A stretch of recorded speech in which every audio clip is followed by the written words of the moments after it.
ഇന്നത്തെ കാലത്ത് ഓഫറുകളായിട്ടും അല്ലാതെയും ലോ ബഡ്ജറ്റിലുള്ള ചുരിദാർ മെറ്റീരിയൽസും ഒക്കെ അവൈലബിൾ ആണ്. അങ്ങനെയുള്ളപ്പോൾ സ്റ്റിച്ച് ചെയ്യാൻ വരുന്നവരെല്ലാം ചോദിക്കുന്നൊരു ചോദ്യമാണ്, തുണിയെക്കാട്ടി വിലയാണല്ലോ സ്റ്റിച്ചിങ്ങിനെന്ന്, അതായത് സ്റ്റിച്ചിങ് ചാർജ് കൂടുതലാണല്ലോ എന്ന്. അപ്പോൾ അതിനുള്ളൊരു മറുപടിയാണ് ഈ വീഡിയോ കേട്ടോ. ഓരോ ഏരിയയ്ക്കനുസരിച്ചും സ്റ്റിച്ചിങ് ചാർജസിൽ വ്യത്യാസം വരുന്നുണ്ട്. ഏരിയ മാത്രമല്ല, നമ്മൾ കൊടുക്കുന്ന സർവീസിനനുസരിച്ചും സ്റ്റിച്ചിങ് ചാർജിൽ വ്യത്യാസം വരുന്നുണ്ട്. ഇതെങ്ങനെയാണ് വ്യത്യാസപ്പെടുന്നതെന്ന് വെച്ച് കഴിഞ്ഞാൽ, ഇപ്പോൾ ഒരു ഏരിയയിൽ തന്നെ വീട്ടിൽ സ്റ്റിച്ച് ചെയ്യുന്ന ഒരാൾ ഒരു ടോപ്പ് സ്റ്റിച്ച് ചെയ്യുന്നതിന് ഒരു 300 രൂപ അല്ലെങ്കിൽ 250 രൂപയാണ് മേടിക്കുന്നതെന്നുണ്ടെങ്കിൽ അവർക്ക് മറ്റ് ചിലവുകളൊന്നും വരുന്നില്ല. യാത്രയ്ക്കായിക്കോട്ടെ, കടയ്ക്ക് വാടക, മറ്റ് കാര്യങ്ങൾ, അങ്ങനെയൊന്നും അവർക്ക് എക്സ്പെൻസ് വരുന്നില്ല. എന്നാൽ ഒരു ഷോപ്പ് ഇട്ട് നമ്മൾ സ്റ്റിച്ച് ചെയ്ത് കൊടുക്കുമ്പം കടയുടെ റെൻറ്റും മറ്റ് കാര്യങ്ങളും, സ്റ്റാഫിൻ്റെ ചാർജ്, സാലറി തുടങ്ങിയിട്ടുള്ള കാര്യങ്ങൾക്കെല്ലാം നമുക്ക് ചിലവാകുന്നുണ്ട്. ഇനി വീട്ടിലിരുന്ന് തയ്ക്കുന്നത് മോശമാണെന്നല്ല, വീട്ടിലിരുന്ന് തയ്ക്കുന്നത് നല്ല ഫിനിഷിങ്ങിലും ഒക്കെ ചെയ്ത് കൊടുക്കുന്നവർ അവരുടെ വർക്കിനനുസരിച്ചുള്ളൊരു ചാർജാണ് അവർ വാങ്ങിക്കുന്നത്.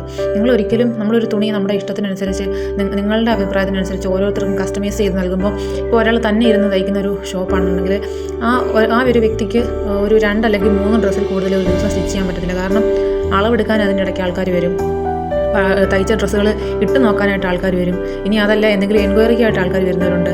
അങ്ങനെയുള്ള പല കാര്യങ്ങളും അതിൻ്റെ ഇടയ്ക്ക് നടക്കും. ഈ കാര്യങ്ങളെല്ലാം ചെയ്യണം. ചിലർ മെറ്റീരിയൽസ് കൊണ്ടുവന്നിട്ട് അവർക്കൊരു ധാരണ ഉണ്ടാവത്തില്ല ഏത് മോഡലിൽ തയ്ക്കണം എന്നുള്ളത്.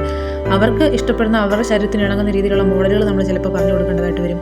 അങ്ങനെ തുടങ്ങിയ പല കാര്യങ്ങളുണ്ട്. അപ്പം ഇനി ഷോപ്പിൽ സ്റ്റാഫിനെ നിർത്തി ചെയ്യുകയാണെന്നുണ്ടെങ്കിൽ കട്ട് ചെയ്യുന്നവർക്ക് കട്ടിംഗ് മാസ്റ്ററിന് ചാർജ് കൂടുതലാണ്. പെർ ഡേ 1500 മുതൽ 2000 രൂപ വരെയാണ് അവർക്ക് വേജസ് വരുന്നത്.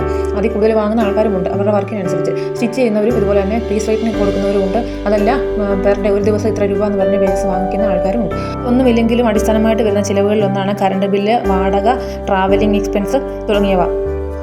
ഇതുകൂടാതെ നമ്മൾ ഡ്രസ്സിൽ ഫിനിഷിങ്ങിന് വേണ്ടിയിട്ട് നെക്കിലേക്ക് യൂസ് ചെയ്യുന്ന സ്റ്റിപ്പ്, ബോട്ടത്തിന് യൂസ് ചെയ്യുന്ന ഇലാസ്റ്റിക്, ഹുക്ക്, അതുപോലെ തന്നെ നൂല്, പിന്നെ ഓവർലോക്ക് ചെയ്യുന്നവരാണെന്നുണ്ടെങ്കിൽ അതിൻ്റെ ത്രെഡുകൾ, അതുപോലെ മെഷീനുകളിൽ യൂസ് ചെയ്യുന്ന ഓയിലുകൾ, ഇതൊന്നും കൂടാതെ മെഷീനുകൾ നമുക്ക് വരുന്ന റിപ്പയറിങ്, അങ്ങനെയുള്ള കാര്യങ്ങൾ തുടങ്ങിയ ഒരുപാട് എക്സ്പെൻസ് നമുക്കിതിനകത്ത് വരുന്നുണ്ട്.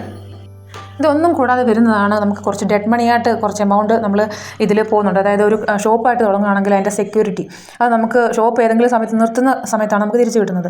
നമ്മൾ ഇതിലേക്ക് മുടക്കുന്ന മെഷീനുകൾ, വാങ്ങിക്കുന്ന മെഷീനുകൾ, അതുപോലെ മറ്റ് ടേബിൾ, മറ്റ് കാര്യങ്ങൾ, ഇതെല്ലാം എമൗണ്ട്, ഇതിനൊക്കെ നമ്മൾ ഇറക്കുന്ന എമൗണ്ട് എന്ന് പറഞ്ഞു കഴിഞ്ഞാൽ ആദ്യമേ നമ്മളൊരു എമൗണ്ട് ഇറക്കണം. ചിലപ്പോൾ അത് ലോൺ എടുത്തിട്ടോ അല്ലെങ്കിൽ മറ്റ് അങ്ങനെയൊക്കെ ആയിരിക്കും നമ്മൾ ചെയ്യുന്നത്.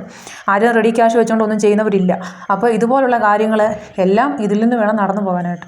ആരും ടൈം പാസിന് വേണ്ടിയിട്ട് ജോലി ചെയ്യുന്നവരുണ്ടാവത്തില്ല. ഒരുവിധം എല്ലാവരും അവരവരുടെ ഉപജീവനത്തിന് വേണ്ടിയിട്ടും കുടുംബം നടത്തിക്കൊണ്ട് പോകാൻ വേണ്ടിയിട്ടും ചെയ്യുന്നവരായിരിക്കും. അപ്പോൾ നിങ്ങൾ സ്റ്റിച്ചിങ് ചാർജ് കൊടുക്കുമ്പോൾ സന്തോഷത്തോട് കൊടുക്കുക. നിങ്ങൾക്ക് അതിൻ്റെ ഇരട്ടിയായിട്ട് നിങ്ങൾക്ക് കിട്ടും.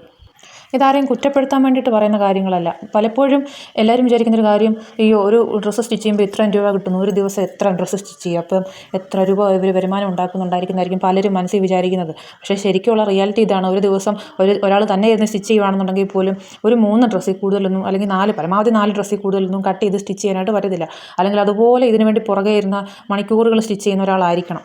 കട്ടിങ്ങും സ്റ്റിച്ചിങ്ങും എല്ലാം ഒരാൾ ചെയ്യുന്ന കാര്യമാണ് പറയുന്നത്. ആ ഷോപ്പിലെ കാര്യങ്ങളെല്ലാം ഒരാൾ നോക്കിക്കൊണ്ട് ചെയ്യുമ്പോൾ ഇത്രയൊക്കെ സാധിക്കുകയുള്ളൂ. ഇനി ഓരോ വർക്കും ഓരോരുത്തരാണ് ചെയ്യുന്നതെന്നുണ്ടെങ്കിൽ അതിൻ്റെ എല്ലാം ചാർജസ് സ്പ്ലിറ്റായി പോകും.